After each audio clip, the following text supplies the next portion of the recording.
Lamig ka naman dito mga kawail. Hello. Sarap ng hangin. Divine. Kumusta? Good morning. Ay, mister mo nandyan? Dito pala ulit Mga kayo. kawail, lagyan natin yung microphone para marinig natin sila. Good morning. Dito pala ulit kayo ah. Good morning po. Kaninang maga kayo umalis ngayon. Magang maga. Pwede kitang lagyan ito. Yan. Dito lang ano. Pwedeng yan. Nag-improve na yung bahay-bahay nyo. Nahulog. Meron na kayong ang tawag dyan, istante. Ito nga ng mga gamit-gamit. Anong niluto mo, Divine? San Fernando po. San Fernando. Almusal po kayo. Luto na ba yan? Luto na. Hindi pa ba kayo nag-almusal? Bagay, medyo baga pa naman. Si mister mo? Nandiyan po sa loob. Nasa loob ba? Laboy, labas. Bakit? May Ba't naghanap maputik ang ano sa'yo. mo? Damit. Basang-basa ka? Nung nag-ano po ako dun sa may ano, Parang yung nagtubog ka rin yata nalaglag dyan. po ako. Nalaglag. Nalaglag ka dyan. Kaya Hoy. pala, Good morning, bro. kaya pala maputik Kumusta? yung mga kaway. Gano ka? Nagre-repair. Nagiba. Naputol ang tali. Balikan muna dito sa ano? Dito sa labas. Bakit naputol, Rebel? Bakit naputol, Divine, yung tali? Kala ko po matibay ay. Tibay lang. Iwan ko muna itong Putikan ka tuloy. bag ko dito. Nagbalik kami sa inyo kasi meron tayong kaunting sorpresa sa inyo. Kumusta kayo? Okay lang po. Okay lang. Yung bahay-bahay niyo doon, ano nang develop? Hindi pa rin ayos. Pero nakita namin may hero na, saka plywood. Daan kami doon eh. Kala namin nandun kayo. Luto na yan ah. Wala po yung plywood. Plywood. Oo, nakita kami doon isang plywood. Isang plywood ba nabili nyo? San Fernando. Oo. Tig-isa pa lang po yun. Tig-isa. Mainit pa. Oo, siyempre. Okay lang, naintindihan namin yun kasi alam naman ubusin yun doon sa materialis tapos walang budget sa pagkain. Ano? San Fernando. Oo. Luto na. Anong nangyari, Ervin? Naayos mo yung ano pala higaan nyo? Higaan at nagiba po at Nagiba. pag ano, pug-pug-pug. Nagpupog kayo? Nagiba. Nagiba. Kaya pala putik-putik yung ano. Lalabasan ng mga Layan layan-layan. siguro niya matibay. Oo. Mm. Tali lang yun ano? Tali, oo. Gawa lang sa bagay na tula pang pako. Nagiba. Sinong nagiba? Kayong dalawa o Siya lang po. isa lang? Kaya pala putik-putik ang short ni Divina. Anong plano niyong kunin ulit dito ngayon? Ano po? Makuha din mamaya. Ano pa ay. Kung anong makuha. Bahala ko Almusal po. Ay, Ba, thank you. ayos yan na. Mga kawel do. Sarap to. Talagang sa Ano Fernando. tawag sa inyo nito? Fernando po. San Fernando. Sa ibang lugar mga kawal, ang tawag nila ay bungkukan. Bungkukan. Sa inyo mga kawal, anong tawag niyo sa San Fernando? San Fernando yung ano bang ibang term nito? Gabi ito sa Gabi. Oh. Yung taro. Pero hindi ito yung ginugulay ang dahon. Yung isang klase ito. Kumusta na rin sa ano? Community niyo doon? Sa bahay niyo? Ayos naman po. Nice one. Yung mga dati yung problema doon, ganun pa rin naman. Oo. So, nakikita natin mga kawal ano. Napakasimple lang mga sagot ni Redin. Okay lang, ayos naman. Pero mababakas natin doon sa likod ng mga sagot niya na hindi ganun kadali ang buhay talaga. Nakakadalaw ba kayo doon kina biyanan mo? Oo. Ano? Nga po kami natulog. Doon, oo. Dalas-dalasan nyo ang dalaw kasi bata pa. Buhay pa ba ang mga magulang mo? Oo. Siyempre, mamimiss siya ng mga magulang niya. Yan. Pag lagi kayo nakikita, di ano, banda-banda na riyan, ng ilang panahon, Wala na ganong issue. Ano.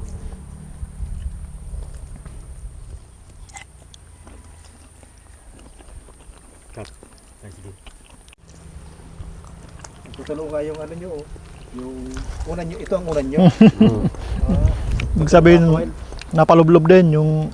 Na kasama sa bumagsak. Mm, Kaya Tapos yan po ang ano namin no, kumot. Ay, minsan Kumot. sapin, minsan kumot. masa din. Tubal na.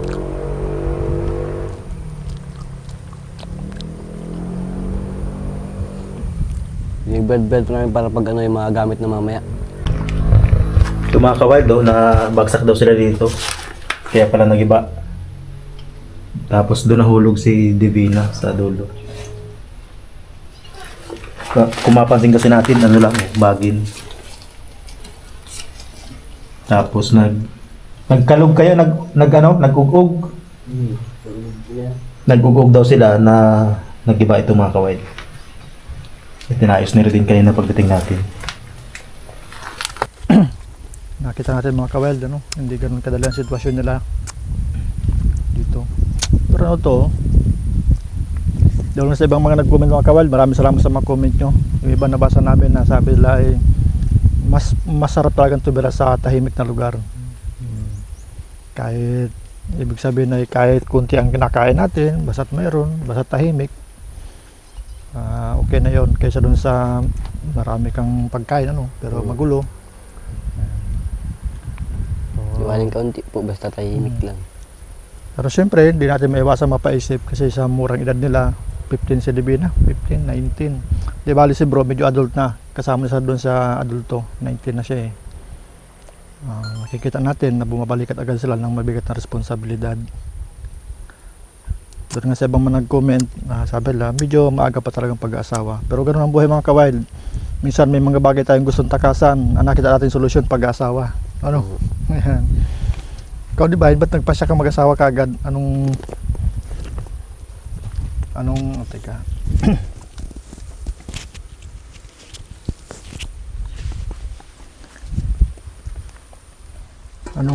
Ay. Ganda ng playground nyo dito. Lawak. Mga kawild, kung merong kami noon kasi nung mga liliit pa kami, tuwa-tuwa kami sa magandang kaparangan. Yung madamo, tapos siyempre mababa lang. Pagka panahong hindi ganong mainit, naroon kami doon. Kain po Tatakbuhan. kayo. Yan. Kung babalikan nyo ang nakarang panahon ninyo na kayo binata at dalaga pa, tapos ngayong may asawa, mag-asawa na kayo, anong pipiliin nyo? Binata, dalaga o ngayong mag-asawa? Sawa na. Mag-asawa o... So, maintindihan natin sila mga kawild, masarap yung may kasama, lalo nabubuo na mayroong pagmamahalan. Masaya yun. Pero siyempre, nararamdaman nyo ngayon yung bigat ng responsibilidad. So, ang advice namin, gaya ng ipapayo ng marami, pagbutihin ang pagsasama, para hindi kayo makawi sa hiwalayan, away bati. Normal yung away, hindi na iwasan yun. Wala kasing perfectong pag-aasawa. Dalawa kasi kayong personalidad na magkaiba, tapos magiging isa kayo. So maraming hamon, pero wala namang problema na hindi sosolusyonan. May mga nagko-comment kasi Divine at saka na para lang daw kayo naglalaro, nagbahay-bahayan, nagkasama kayo dyan ng mga bata pa. Parang nagkakamping lang. Masaya ba kayo sa ganyang buhay? Masaya. Masaya na. Palibasa mo, nagmamahalan sila mga kawild. Kaya masaya talaga. Ikaw, Divine, na-enjoy mo ba yung pagkabataan? O kasi nag-asawa ka agad? Okay naman yung gantong buhay.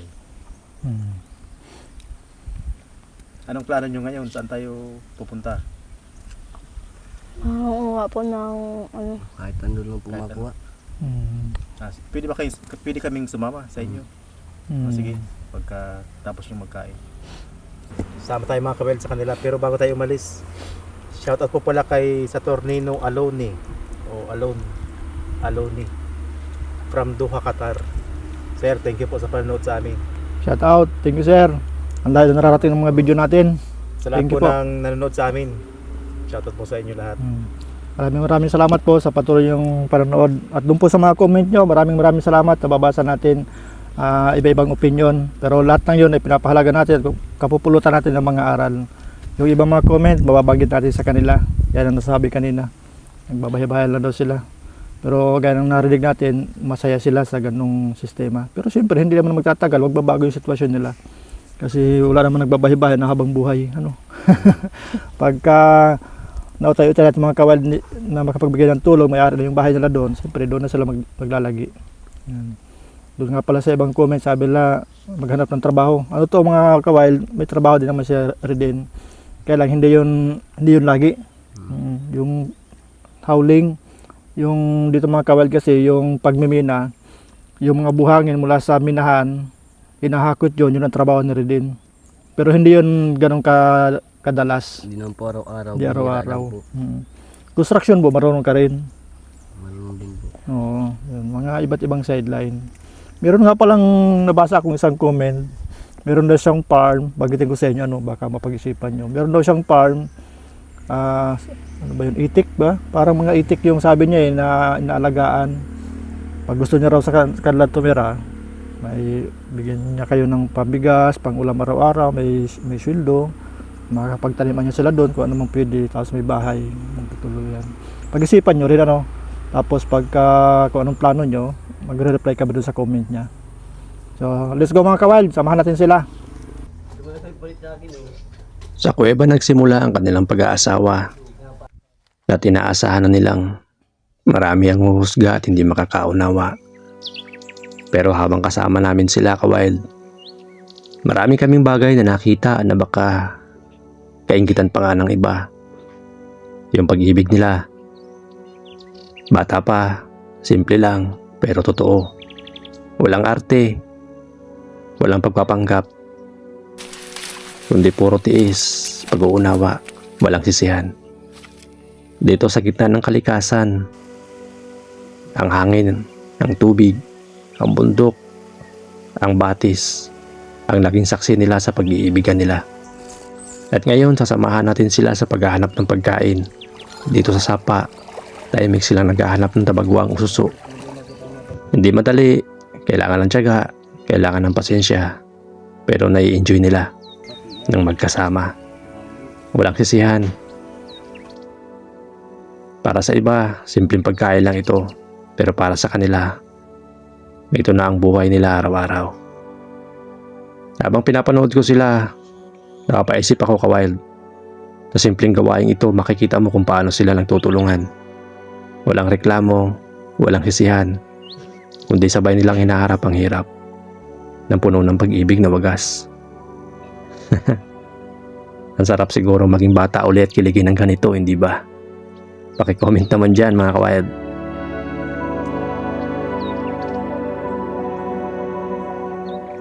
Sa pagkatapos sa sapa, aakyat naman sila sa bundok para kumuha ng pako.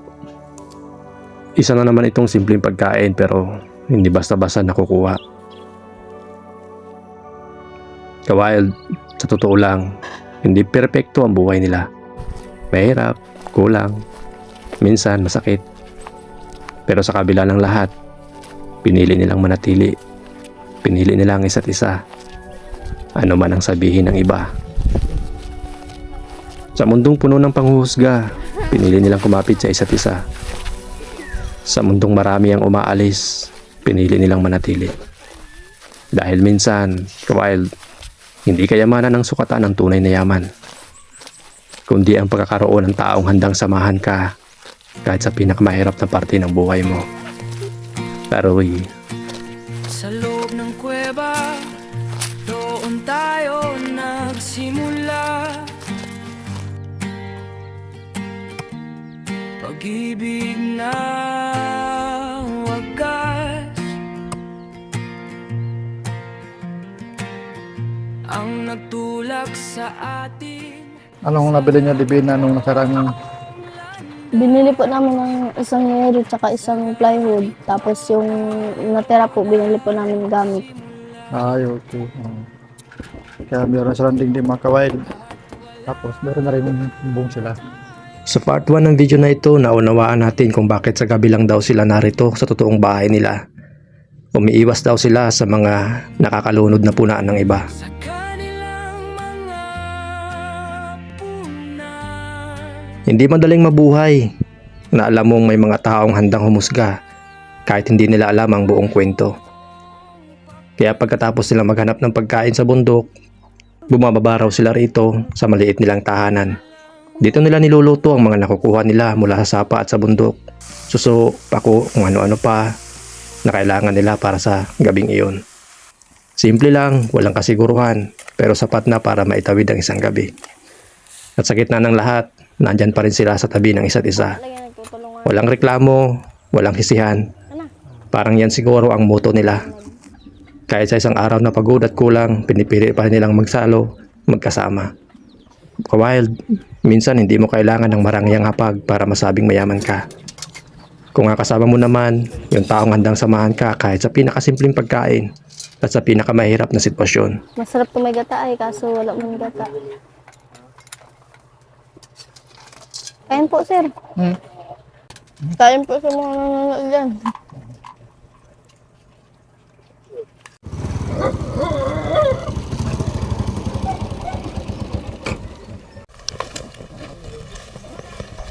Ah, ito lang sa madamo. Ito kaya sa madamo. Yan. Okay.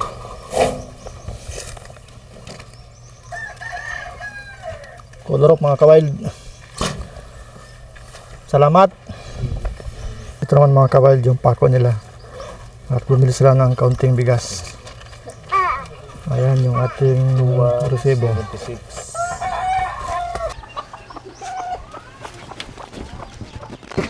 12 feet mga kawild yung pirong bill natin kasi yun ang bill ng sponsor. Ito na.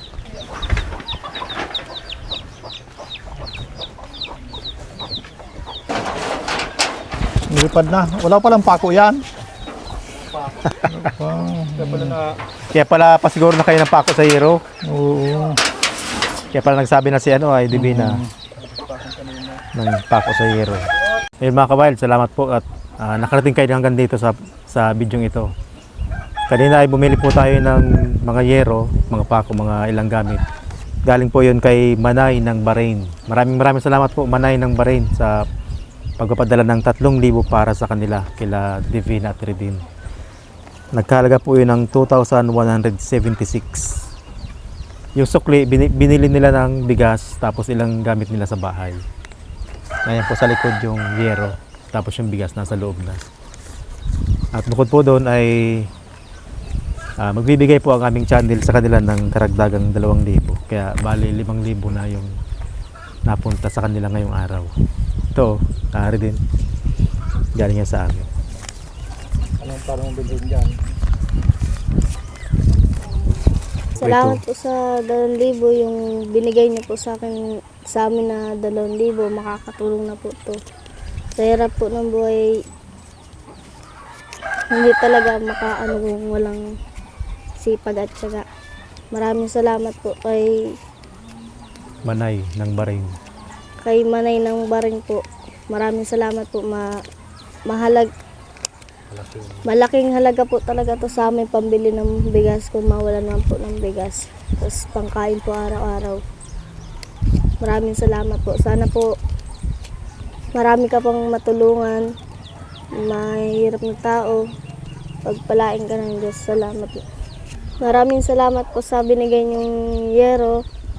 Kasi yung bahay namin wala pang nagpapasalamat rin po ako at may bigas na kami, may pansaing araw-araw. Tapos makakatulong rin po yung yero kasi mapapalaki ko na po yung bahay. Tapos magkakaroon na rin kami ng kusina. Maraming salamat po sa binigay niyo na Tapos nagbili rin po ako ng pako para po wala pong pako yung namin, bubong namin. Wala pa yung pako pala. Nakaipit lang po yan. Kaya nilipad. Kaya nagpapasalamat po ako na may yero na kami. Maraming salamat po kay Manay. Manay. Manay Baril. Maraming salamat po. Sana po marami ka pang matulungan. Maraming salamat sa pagsuporta niyo sa amin. Wildlife Rose. Hindi ko na... At saka ano pala mga kawild, shoutout po kay Shim Junard Villamor ng Javier Leyte. Kawild, hindi lahat ng laban ay nakikita. Pero sa simpleng panonood, pag-share at pagtulong, nagiging bahagi tayo ng pagbabago sa buhay nila. Salamat po. Bye-bye.